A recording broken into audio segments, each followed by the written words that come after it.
Hey, it's Brad. It is 4:45 and we are ready to go after that 10-pointer again. It is a little windy, which is actually pretty perfect. The wind's coming out of the west and it sets up really well for this stand.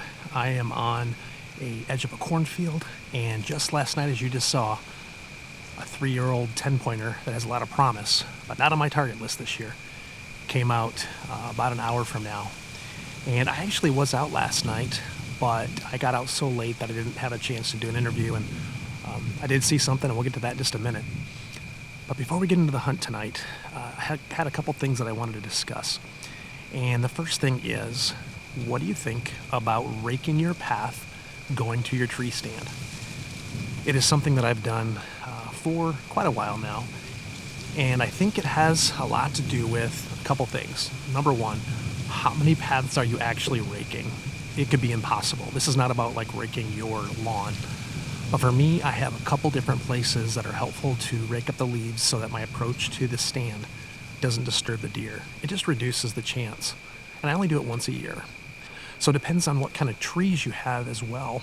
And the majority of the leaves that I'm dealing with are either cottonwood, which fall relatively early, and walnut and honey locust, at least on the paths that I have. Now I do have some oak that are around, but those leaves typically don't fall right away.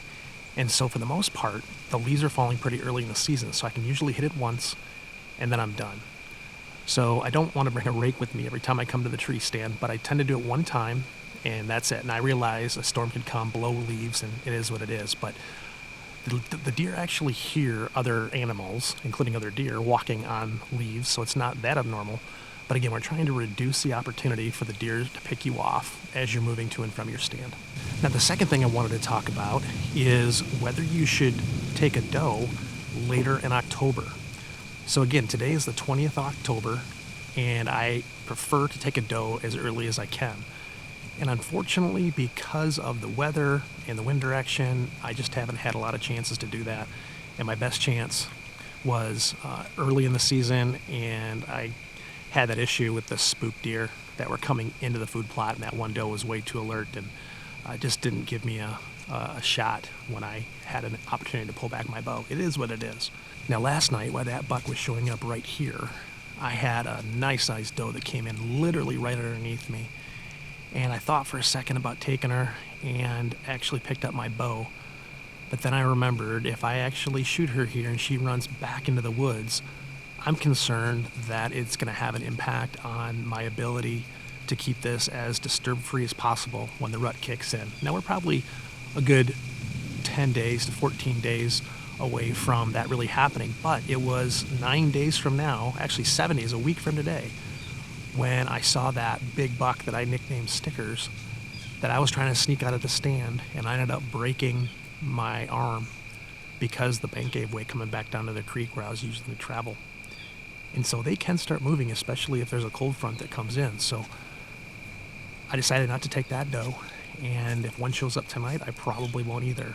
In fact, for me, the best place for me to take a doe from now until the end of October is up at my plot, that pass-through plot that is close to my entrance area. Because after I take a shot, she isn't going to run very far into the areas where I expect the bucks to come from. Again, it depends on if I have the time to do that and if I have the right wind.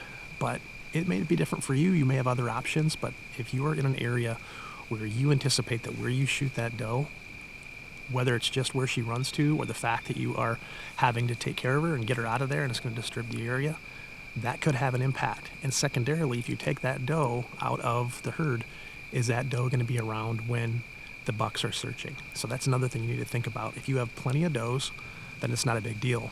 But if you have relatively few does that are on your property, I wouldn't get too anxious about taking that doe this time of year. Again, it all depends on your area. That's what I think. I'd be curious if you have other ideas. But for those that have properties, you really need to know what your doe ratio is to bucks and who's around, and then whether or not you're going to disturb the area and discourage bucks from coming around. So, all right, well, we're going to take a sit here, and hopefully we're going to have that big 10-pointer show up or something else. That buck that came out last night, he'd be really cool to see, but we're going to pass on him for sure. He has a lot of potential, looks pretty wide, need those tines to get a little longer. But yeah, he'd be a fun one to watch. And of course, if we get that broken beam buck, I'll get him on film in person. Again, we're not going to take a shot at him either, but we'll see what comes out. All right, hang with me.